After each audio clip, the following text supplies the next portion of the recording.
नमस्कार प्रिय विद्यार्थियों, अपने गणित की जो आधारभूत चीज़ें हैं, आधारभूत बातें हैं, आधारभूत सूत्र हैं, उनको लेकर चल रहे हैं। पिछले 2 दिनों से मैं परिमेय संख्या को लेकर चल रहा हूं।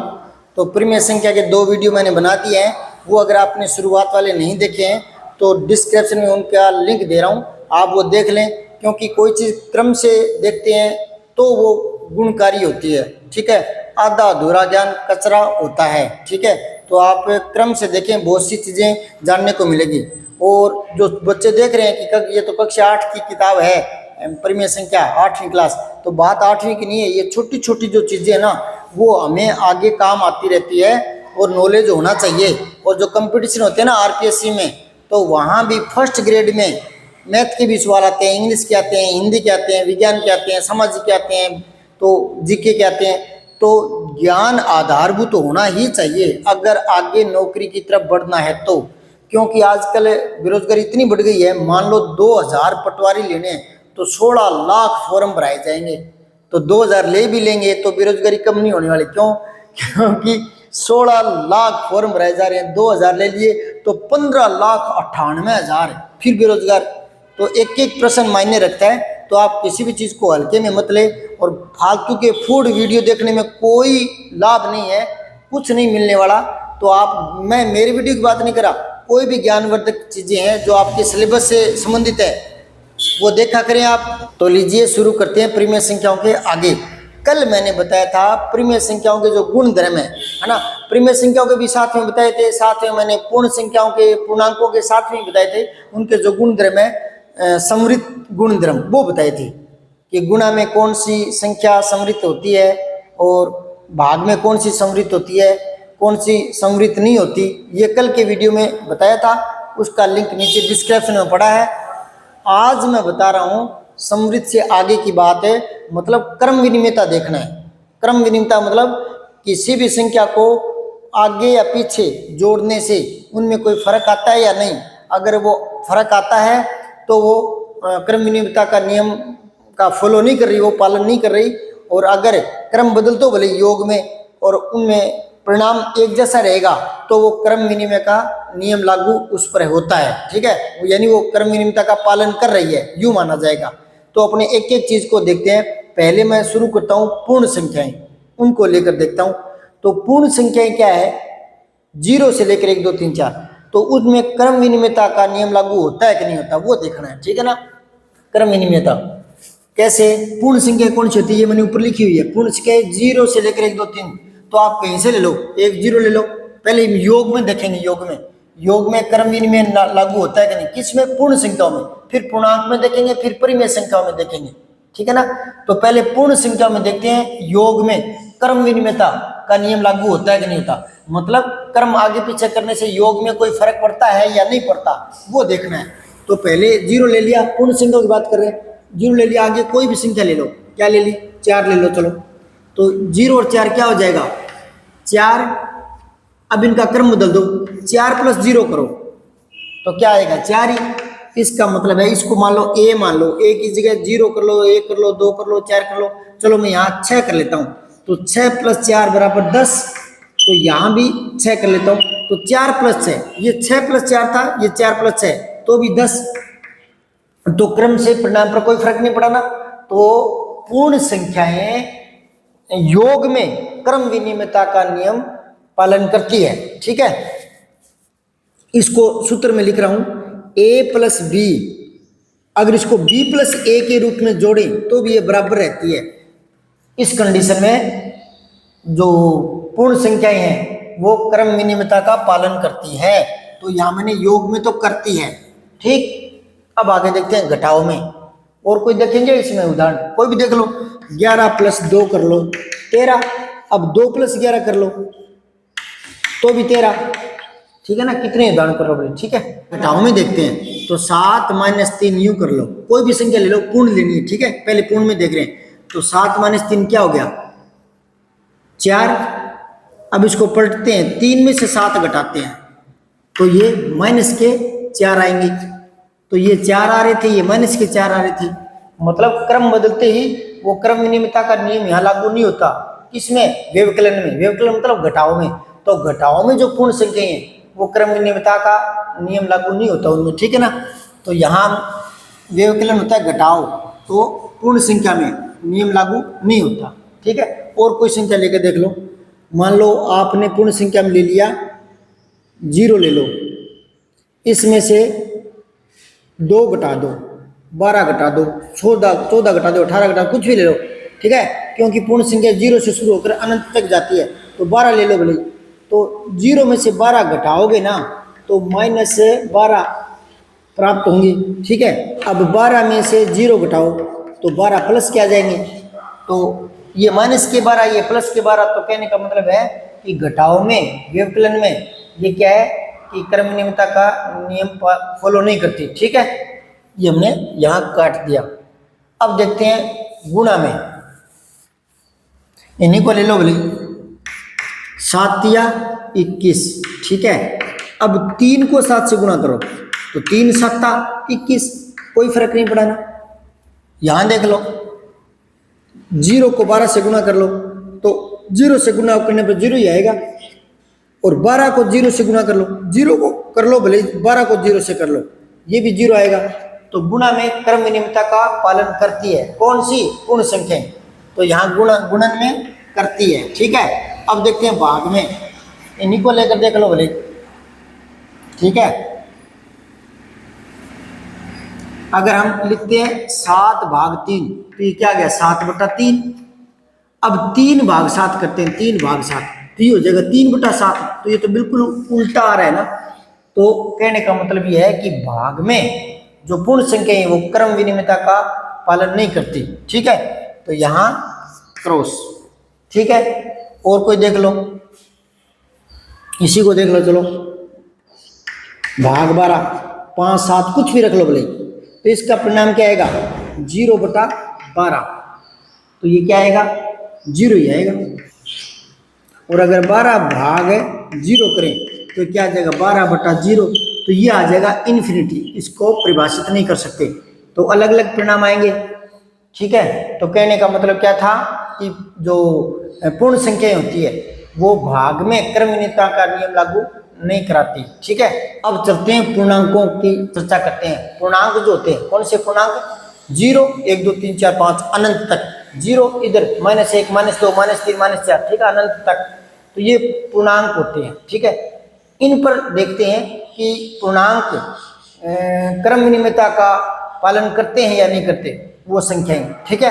कोई भी 2 पूर्णांक ले लीजिए, -3, ठीक है। पहले हम योग में देखेंगे, योग में पूर्णांक क्रम विनिमयता का नियम लागू कराती है या नहीं, या उनमें होता है कि नहीं। तो योग में देखते हैं, यहाँ +4 ले लो, ठीक है।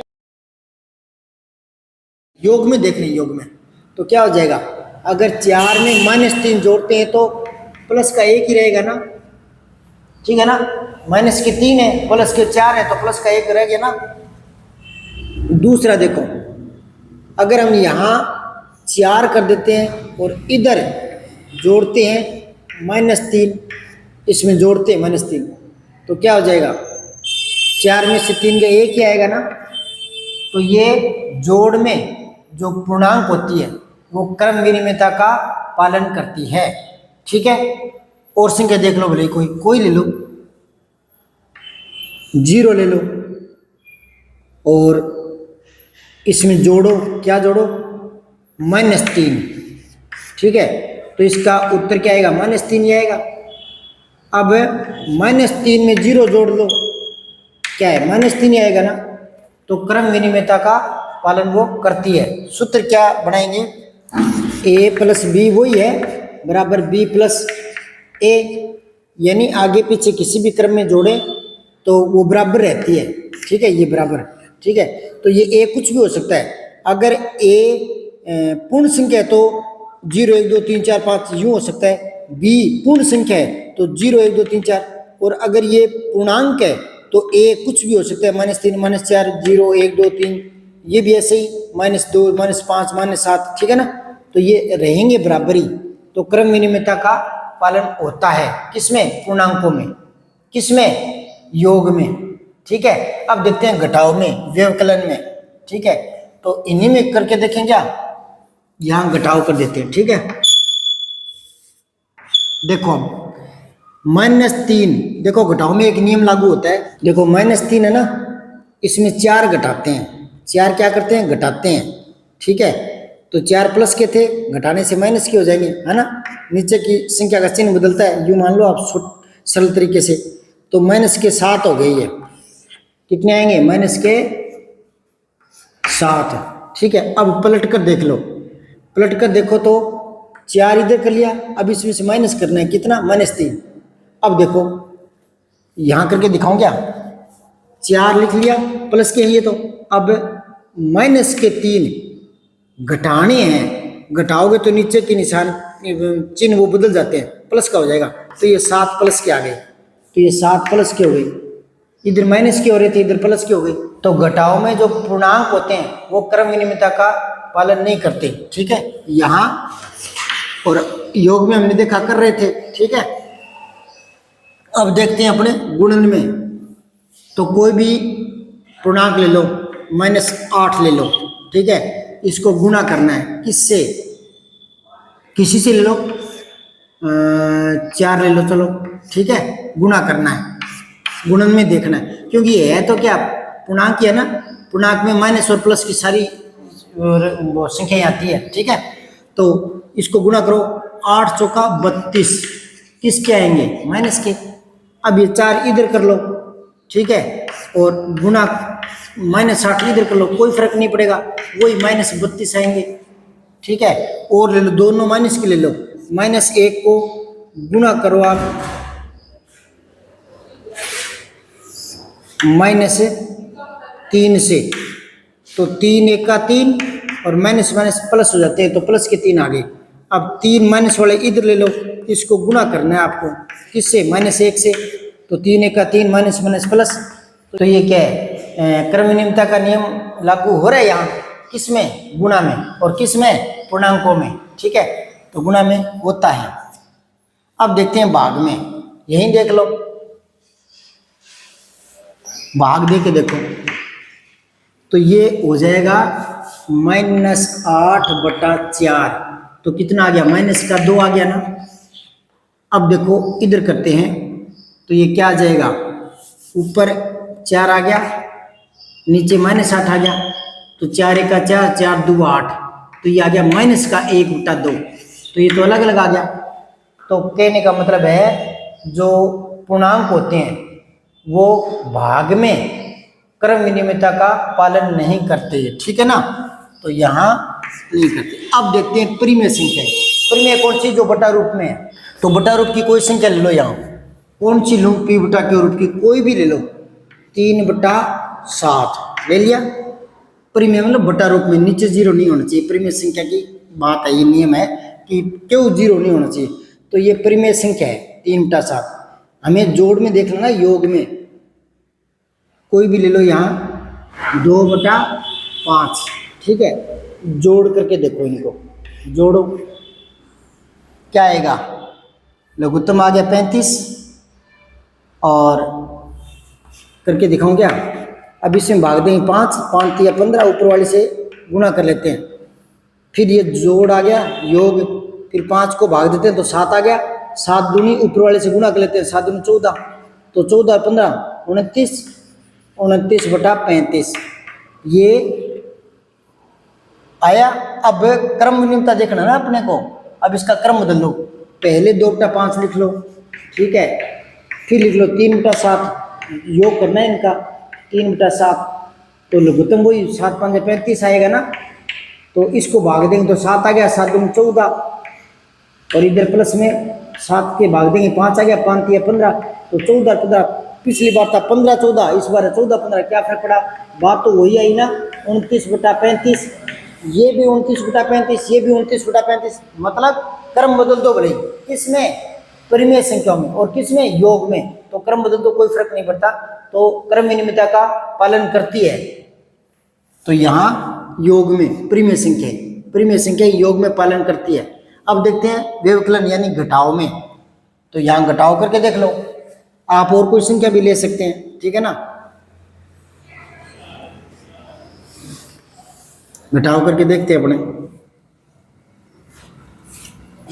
घटाव करो, वही लघुत्तम 35 आ गया। अब यहाँ भाग देंगे 5, 5 या 15 माइनस में, और इसको भाग देंगे 35 को 5 से, तो 7 आ गया, 7 दूनी 14, तो ये कितना आ गया, 15 में से 14 गए 1/35 आ रहा है इसका। अब क्रम बदल के देखते हैं, तो 2/5 पहले ले लिया और 3/7 बाद में ले लिया। अब घटा के दिखाओ, घटाओ में देखना है ना हमें तो, ठीक है। तो अब क्या करेंगे, लघुत्तम वही 35 आ गया, तो 7 आएगा, 7 दूनी 14 और माइनस में 7, 5 आएगा ना, भाग देंगे तो ऊपर वाले से गुणा करेंगे, 5 या 15। इस बार 14 प्लस के माइनस के 15 है, तो माइनस का 1 बचिया ना, माइनस का 1/35, तो ये तो था प्लस 1/35, ये माइनस 1 तो बराबर नहीं है ना।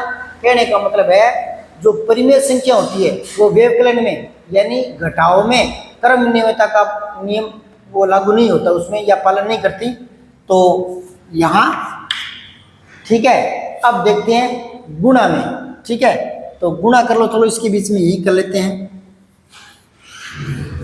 ठीक है। संख्या कोई भी ले सकते हो आप, गुणा करके देखो, पहले 3/7 से 2/5 को, फिर 2/5 को 3/7 से, ऐसे गुणा करते हैं। तो गुणा कर लो, क्या आ जाएगा, अगर आपस में कुछ कट रहा है तो काट दो, नहीं कट रहा तो ऊपर का ऊपर गुणा करो, नीचे का नीचे, तो 3 दूनी 6, 7 5 35, ठीक है। और ये क्या गया, 2 तिया 6, 5 7 35, तो क्या आ गया, वही आ गया 6/35, 6/35। इसका मतलब गुणा में भी क्रम विनिमयता का वो पालन कर लेती है। कौन सी संख्या, परिमेय संख्या, ठीक है, तो गुणा में कर लेती है। अब देखते हैं भाग में, इसी को भाग में बदल के देख लो, ठीक है।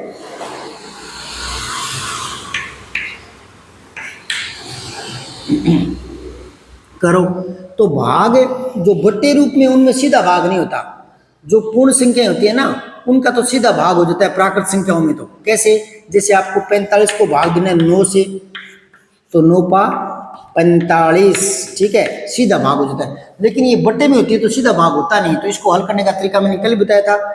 इसको निशान को पलट लेते हैं तो आगे वाली संख्या भी पलट देते हैं, तो 3/7 यूं का यूं लिख लो, इसको गुणा में बदल दो, तो 5/2 कर लो, 5 ऊपर ले जाओ, ठीक है। ये हल करने का तरीका है किसका, परिमेय संख्या को, जो बटे रूप में है। तो यहाँ करो, ऊपर का ऊपर गुणा कर लो, 5 तिया 15, ठीक है, और 7 दुआ 14, ठीक, ये आ गया। अब इनका क्रम बदलते हैं, तो ये क्रम बदल दिया, 2/5 को भाग देना इसमें 3/7 का, तो करो 2/5, सीधा भाग तो दे नहीं सकते, तो तरीका क्या है, इसको गुणा में बदल दो, और गुणा में बदलें तो संख्या पलट दो, 7 ऊपर ले जाओ 3 नीचे। अब करो इसको, कट कोई रहा नहीं है आपस में, तो गुणा कर दो, ऊपर का ऊपर नीचे का नीचे, तो 7 दूनी 14 और नीचे 5 या 15, तो देखो उल्टा हो गया, ये तो 15/14 यानी 15 में 14 का भाग है, और ये 14 में 15 का, तो इसका मतलब है भाग में जो परिमेय संख्या होती है वो क्रम विनिमयता का पालन नहीं करती, ठीक है, भाग में। तो यहाँ तो ये आपको मैंने बताया क्रम विनिमयता का गुणधर्म किन किन संख्याओं पर लागू होता है, किन पर नहीं होता, ठीक है। अब करेंगे शास्त्रीय गुणधर्म के आधार पर, ठीक है, वो देखेंगे कल। तो थोड़ी थोड़ी बातें हैं, छोटी छोटी वीडियो है 15-20 मिनट के, रोज देखें, दोस्तों को दिखाएं, शेयर करें, धीरे धीरे छुट्टियों का सदुपयोग हो जाएगा, ठीक है। बने रहें, 1-2 दोस्तों को और जोड़ें साथ में, ठीक है, क्योंकि मेरा टाइम तो उतना ही लगता है, सारा घर का काम छोड़ करके आ जाता हूँ, बताता हूँ, तो टाइम तो मेरा वैसे ही लग रहा है, तो 2-4 देखने वाले ज़्यादा हो तो ही आनंद आएगा ना, ठीक है। जय हिंद, जय भारत। सब्सक्राइब करके बेल आइकन जरूर दबाएं।